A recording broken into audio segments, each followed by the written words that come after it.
Our Black History Month featured living legends, and it takes us to the College of Charleston, where we had a chance to talk with the first black basketball player at the College of Charleston, Remus Harper, followed by the second player, Otto Germam, and then the current coach, Earl. Let's take a look. Well, it almost didn't happen because I knew very little about the College of Charleston in 1968. Remus Harper explains how he was recruited to become the first black basketball player for the College of Charleston.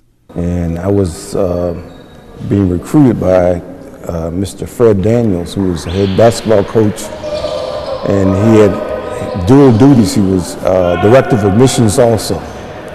So when he came to campus looking for me, he didn't find me. So I was called in by my coach and guidance counselor and said, listen, a man from the College of Charleston was here. He was inquiring about your grades, and he wanted to know about your basketball skills. They're trying to recruit you.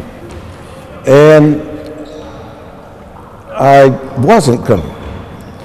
But then I got back to the school and told my coach, I said, I don't think I want to go there. All my boys are going to South Carolina State. I said, the coach there has recruited me all during the year. And at that time, he had taken position at Tennessee State. He called me and said, I'm going to Tennessee State. I want you to come with me.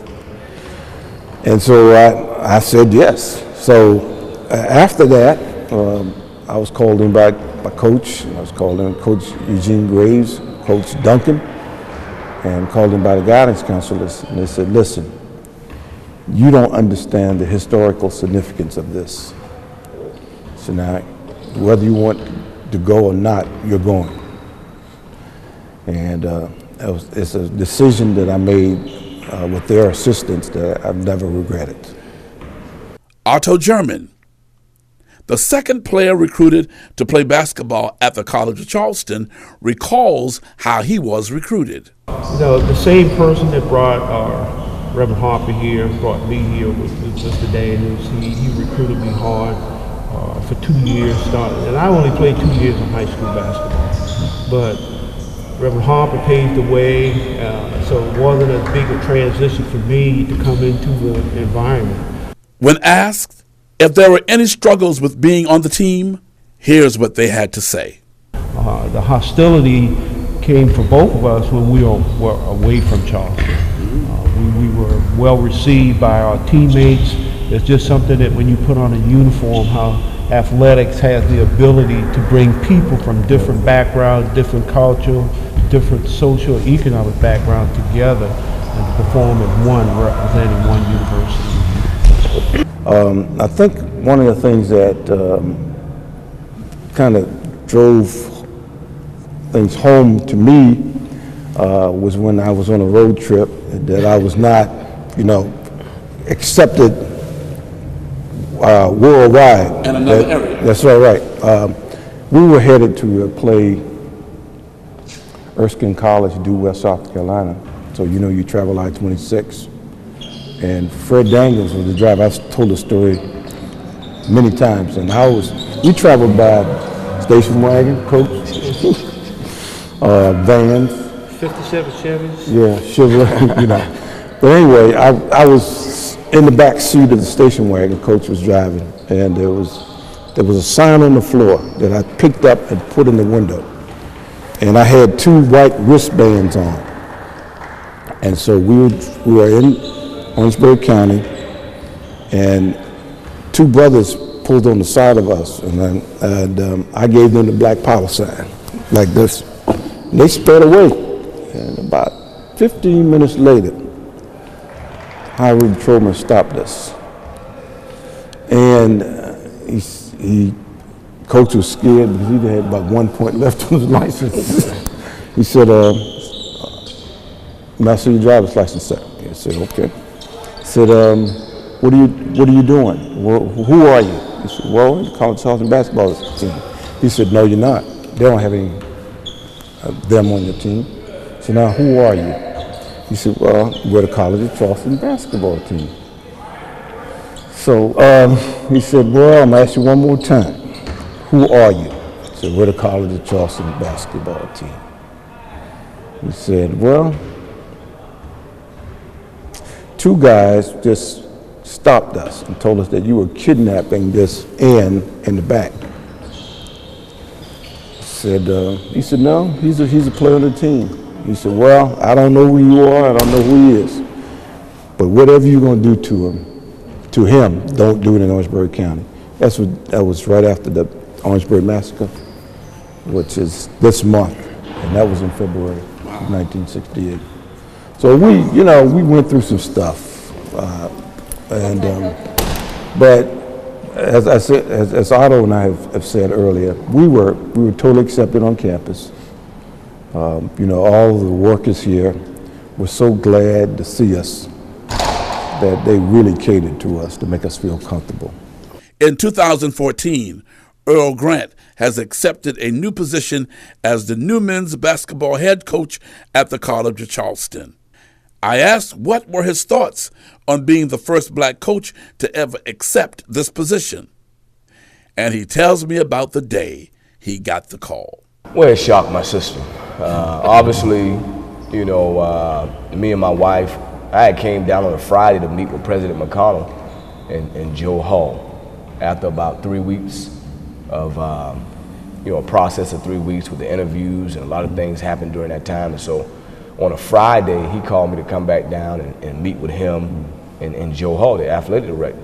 So when I came down on Friday, I was really excited about it, but I came into the interview with those guys and just, I was real genuine and real humble about everything that happened. But it happened on Friday when we had that conversation. And so Saturday, my wife drove down with my boys. She said, well, I'll come down. We don't know what's going to happen, but let's come down and just spend the weekend. It is I think it was Labor Day weekend. Mm-hmm. And so Saturday we hung out, had some blue crabs and had a little seafood fest. Mm-hmm. Sunday, didn't hear anything. Monday was Labor Day. And at this point I was wondering when I would hear something. And so on Monday, didn't hear anything. Mm. On Tuesday I got in the car. My wife, obviously we were in separate vehicles, and I was driving in front of her with my two sons in the back. She was behind me with my other little boy. And we got about 20 miles past Orangeburg, and my phone rung, and it was President McConnell. And so I said, this has got to be really, really good or really, really bad. We got back to Charleston probably about 6:45. They announced it right around that time, and I met with the team at 8 p.m., an hour and 20 minutes right after, because I understood that the most important thing was for me to let those guys know that I'm excited about being here for them, and I'm ready to support them and go to work. And final thoughts and reflections on the historical milestone. And so it was a unique, euphoric feeling that's kind of hard to explain, but I really hadn't had a lot of time to think about it because it's been zooming by the last 4 months. Yes. Really hadn't had a chance to reflect. Right. And I think when I get a chance to reflect, I'll be able to realize the significance of it. Now I can reflect and say, I'm glad I made that decision. I'm glad that I had the tutorage of people who understood the magnitude of what would transpire. I'm glad and grateful to people like Fred Daniels who were attempting and did change a culture, went against the odds, put their names on the back. I'm glad for people like President Stern who embraced it and really made sure that it was not going to be awkward for me, that it was going to be something great. I'm glad that I came to the college as first African American to graduate with a business degree. I'm glad that I met my wife at the college. And I'm glad for people like Otto who I have befriended, and we've continued the friendship over the years. I'm glad for my roommates and other players, Sam Mead and Darrell Denny and Carl Stamps and Howie Gottschalk, Rick Carpenter. I can go on and on. I never give up the opportunity to talk to young African Americans. And my message is not about your athletic skills. Mm-hmm. My message is about your education, where you are, because that's the foundation.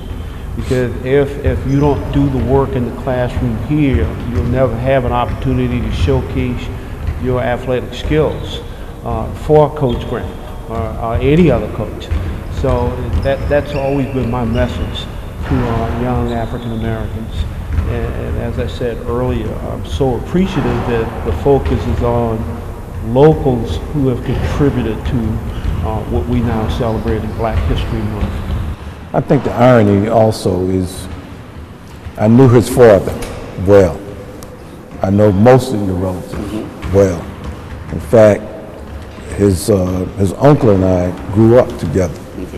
And to be from the same neighborhood, I think it's, and I said this at some other time, that it's really providential. The timing of it, the connectedness of him coming from the same area, the fact that I know his background and know his family and knew his family before he was born. And I just feel that it's such a blessed privilege for me to have lived to see this. And I'm praying for you every day. Thank you. Because I know that you can do it and you're going to do it.